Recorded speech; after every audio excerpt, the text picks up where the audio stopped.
بسم الله الرحمن الرحیم. د سولې په تړاو له یو لړناستو او کنفرانسونو وروسته چې لاسته راوړنې په هیڅ شمار دي او د وخت ضایع کېدل بل کېدی شي، اوس د افغانستان حکومت د دیني عالمانو لمن رانیولې ده. افغان حکومت له یو شمېر نورو اسلامي هیوادونو سره غواړي د افغانستان د جګړې په تړاو یو اسلامي کنفرانس په لار واچوي څو پکې د طالبانو مبارزات جهاد نه بلکې یاغیتوب وبلل شي. طالبانو بیا په یو لیک کې د نړۍ له دیني عالمانو غوښتي چې په اندونیزیا کې د دیني عالمانو په کنفرانس کې ګډون ونه کړي، ځکه افغان حکومت غواړي په دې توګه ځان او د بهرنیو ځواکونو شتون ته مشروعیت ورکړي، خو پر ځای یې د دوی جهاد نامشروع بولي. خو د طالبانو له یادو لیک وروسته افغان حکومت طالبان د افغان حکومت د ملاتړو دیني عالمانو سره مناظرې ته هم رابللي دي چې تر اوسه طالبان ورته ځواب نه دی ورکړی. دلته هیواد کې افغان جهادي مشران هم له طالبانو سره د حکومت سولې ته په بېلابېلو نظرو ګوري. د حزب اسلامي مشر ښاغلي حکمتیار د سولې د بریا لپاره په هیواد کې د امن سیمو رامنځته کول او طالبانو ته د ځینو ولایتونو سپارل ښه چاره بولي، خو بل لور ته پخوانی جهادي مشر ښاغلی سیاف بیا په برعکسه توګه د طالبانو سره د زور لارې د سولې غوښتونکی دی. اوس پوښتنه دا ده چې آیا سوله د زور له لارې کیدی شي چې راشي او که د مذاکراتو له لارې؟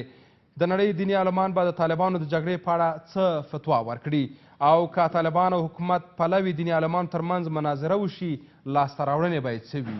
سلام او درنښت، زه حنیف صافی یم، تاسو د خبرو تل خپرونې لیدونکي یاست. په بحث کې را سره میلمه دی د پوهنتون استاد او د سیاسي چارو شنونکی ښاغلی حامد عزیزي او ښاغلی داود اساس هم موږ سره په بحث کې بلنه ورکړې وه چې تر اوسه نه ده راغلی.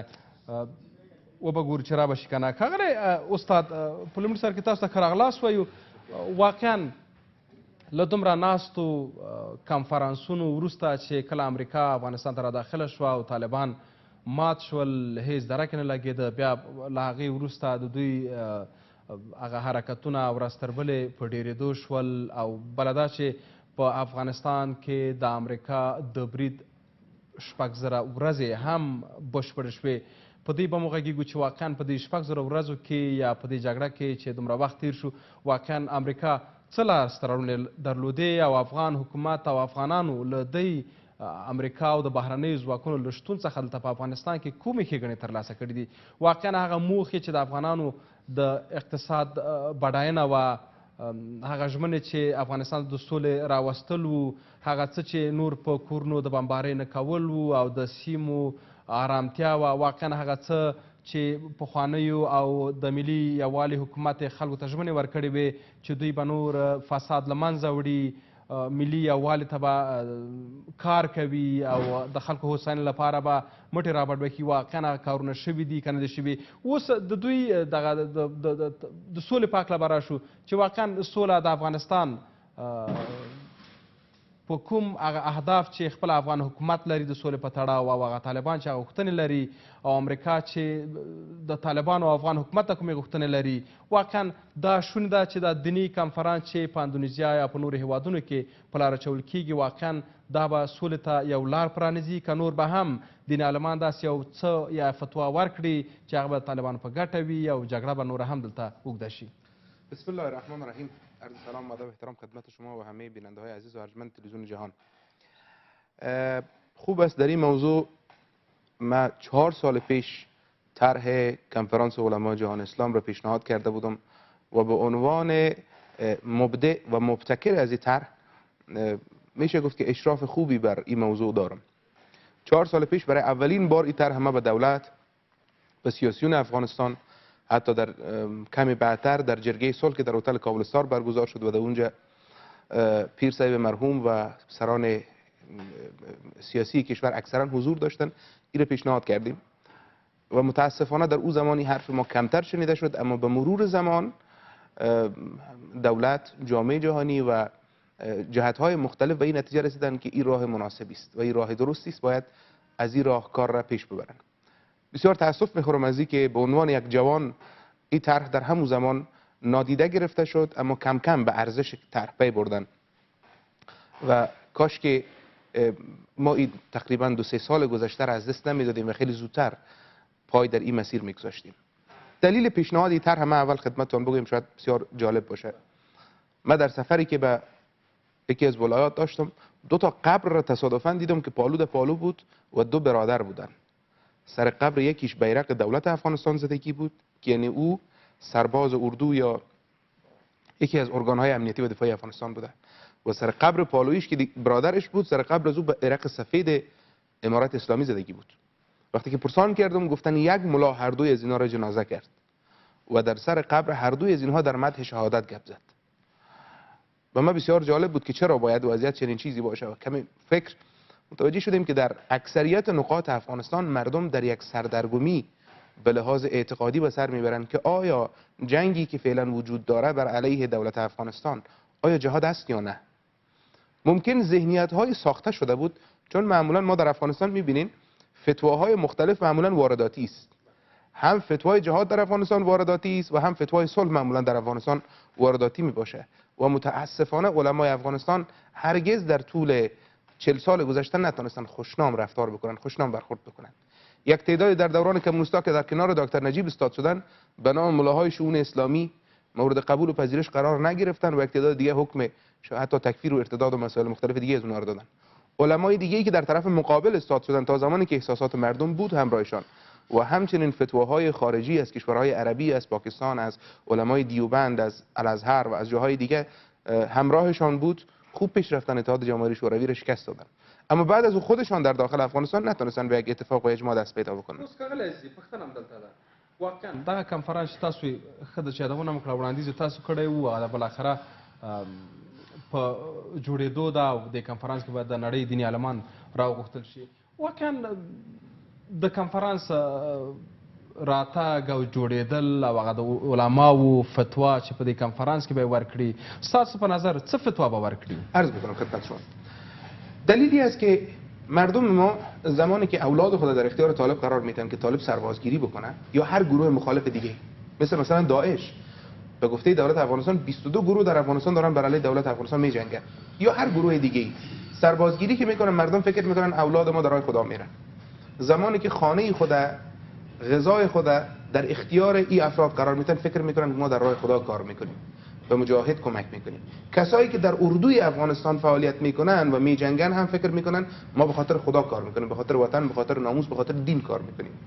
در اینجا هر دو نفر از هر دو طرف که کشته میشه نامش شهید میگذارن و در هر دو طرف به عبارتی به خود افتخار میکنن. در این وضعیت لازم است که برای مردم یک شفاف سازی صورت بگیره که آیا واقعا جهاد است و کشته های دو طرف امکان نداره که هر دو مجاهد باشن، هر دو شهید باشن. بالاخره یکی از این دو طرف اشتباه میکنه، یا طرف دولت اشتباه میکنه یا طرف طالب اشتباه میکنه. به خاطر از اینکه قضیه افغانستان، شرایط افغانستان برای مردم حل شود و مردم بفهمن که خب طالب حق است یا دولت حق است، تا افکار عمومی مردم و توان عمومی مردم در کنار از قرار بگیره. اجازه بدید یک نکته عرض میکنم. به خاطر زمین نیاز است که یک فتوای اجماع به وجود بیاد. این فتوا چطور به وجود بیاد؟ گفتیم علمای خود افغانستان این توانایی را ندارن که مردم قانع بسازن. من با مطالعه‌ای که در تاریخ انجام دادم، میرویس که یک جوان کم سن و سال بود، رفت از امام کعبه خط آورد، در افغانستان حکومت تشکیل داد. مختار ابن ابو عبیده جراح از کوفه بلند شد رفت از مکه خط آورد، یک حکومتی تشکیل داد. این سابقا نشان میده که هنوز جامعه افغانی هم به لحاظ اعتقادی همون شرایط مشابه را داره. حالا اگر علمای جهان اسلام از جمله امام مسجد الحرام، امام مسجد النبوی، شیخ یوسف قرضاوی، دکتر محمد طنطاوی مفتی الازهر مصر و همچنین علمای بزرگ دیگه جهان اسلام در نتیجه یک اجماع که یکی از راههای استنباط مسائل فقهی در شرع مقدس اسلام هست، از طریق اجماع یک فتوایی صادر بکنن که در افغانستان جهاد هست یا نیست، جبهه دولت بر حق است یا جبهه طالب بر حق است. در این صورت وضعیت برای مردم کاملا شفاف میشه. یک چیز استاد که باید یادآوری شود، واقعا گروه های جهادی به حساب دیگه طالبا، مثلا القاعده، جبهه نصر، گروه هایی که مثلا در ممالک عربی یا افریقایی یا در عراق یا در افغانستان مبارزات میکنه، به گفته خودشان جهاد میکنه، واقعا امی کسایی که فتوا بتن، علمایی که فتوا بتن، واقعا قابل قبول از یا شاید باشه یا نه؟ مطلبی است زمانی که یک عالم یا تعدادی از علمای یک منطقه فتوا میتن، این تاثیرگذاری خود نداره، معمولا رد میشه. اما زمانی که اجماع را شما در اجماع علمای جهان اسلام را دارین که در مورد یک موضوع فتوا میتن، وقتی کسی نمیتونه که از سرکشی بکنه. چرا؟ شاید یک پرسان از امی کسایی که مبارزات و جهاد میکنن در مقابل خارجی ها یا کسای دیگه، شاید یک پرسان از یایی باشه چرا این علما 16 سال پیش بر کشورهای اسلامی هجوم کشورهای خارجی یا به حساب کفری را یا فتوا ندادن. یکی از مشکلات عمده در جهان اسلامی است که معمولا علما نقش سیاسی خود فراموش کردن، مسئولیت سیاسی خود اونها فراموش کردن. زمانی که ما میبینیم بسیاری از معادلات را علما از ترس از که به عبارت اعتقاداتشان یا جایگاه دینیشان به عنوان یک ابزار سیاسی مورد استفاده سیاستمدارا قرار نگیره، بسیار با احتیاط در این مسائل و در این زمینه‌ها وارد میشه. علما سعی میکنن که به عبارت دین را به عنوان یک ابزار سیاستمدارهای فاسد کشورها به عبارت در نیارن. ولی امروز گپ کشورها نیست، امروز گپ دولت‌ها نیست، بلکه در یک منطقه مثل افغانستان که تلفات را دارن مردم میتن، به عبارتی طرحی که ما پیشنهاد کردیم، علمای جهان اسلام برای دولت افغانستان فتوا نمیدن، بلکه علمای جهان اسلام برای وجود جهاد در افغانستان یا عدم جهاد در افغانستان فتوا میدن که وضعیت برای مردم مشخص بکنن. بر فرض مثال اگر جبهه طالب حق است، برای مردم اتمام حجت بکنن که استاد در کنار طالب. اگر جبهه طالب ناحق است، برای مردم اتمام حجت میکنه که بگیرین پیشرویشانه. و در این صورت ما به صلح و امنیت و آرامش دست پیدا میکنیم. یک نکته عرض بکنم خدمتتان. زمانی که اجماع صورت میگیره، درست است که جنگجویان این گروه ها را ممکن است قانع نکنه یک تعدادشونه، بلکه یک تعداد را قانع میکنه. اما مردمی که خانه خود در اختیارش میگذاره، مردمی که جنگجو را مخفی میکنه، مردمی که اولاد خود در اختیار از اینا قرار میده که آرام آرام به سربازشان تبدیل شه، اون مردم دیگه از به عبارتی همکاری و همراهی از اینا دست برمیدارن. و زمانی که حمایت لوجستیکی و حمایت نیروی انسانی خود گروهای مخالف از دست بدن، در حقیقت در نتیجه یک جنگ بسیار کوتاه مدت از بین میرن. یک چیز دیگه استاد عزیزی، واقعا داسې به وبولو چې دا فتوا ورکړل شوه او مثلا جهادي یا د افغانستان د کوم روانه مبارزه چې طالبان کوي او دوی چې موږ د اسلام د شریعت د پلي کېدو د بهرنیو ځواکونو د وتو زموږ اجدادو باباګانو د خلکو سره جنګېدلي وو، هغه جهاد او داسې یو څه بنا بیا ترلاسه کړي چې د دې نه مخکې یو شوروي راغلی و په افغانستان هجوم راوړ، هغې موخې معلومې وې چې ګرمو اوبو ته رسېدل وو، نور څه نه غوښتل او هغه کارونه چې شوروي په افغانستان کړي دي تر ډېره د امریکا نه واقعا بنسټیز وو او د خلکو د هوساینې لپاره وو. هغه خلکو سره وایي جهاد فرض وو، نو څنګه دوی خلکو سره جهاد فرض نه؟ بیا به وایي چې دغه دیني عالمان چې دوی راغوښتي دي دا هم د بهرنیو یا د بهرنیو هیوادونو لاسپوڅي دي او د هغه نامشروع حکومتونو چې شرعي نظام نه لري، د هغوی په نظام خپل په هیواد کې د هغوی په اړه د یو ولاړتیا یا د امر بالمعروف یا نهی عن المنکر هغه وظیفه دوی هم نشي اجرا کولی. بیا نو څنګه به د دوی د فتوای ومنل شي؟ یک تفاوت عمده وجود داره که ببینین زمانی که اتحاد جماهیر شوروی به افغانستان آمد، افغانستان را به عنوان یک بخشی از خاک خود با یک ایدئولوژی جدید میخواست که ببلعه. اتحاد جماهیر شوروی با ایدئولوژی سوسیالیسم و کمونیسم آمده بود و متریالیسم بین مردم ترویج میکرد و اونها را به عبارتی از خداپرستی باز میداشت. یک مطلب است. دوم، مطلب اساسی دیگه در بحث اتحاد جماهیر شوروی است که اونها مستقیما اعتقادات مردم هدف گرفتن، اونها مستقیما شرف و عزت مردم هدف گرفتن، به لحاظ اعتقادی، به لحاظ دینی، به لحاظ فرهنگی.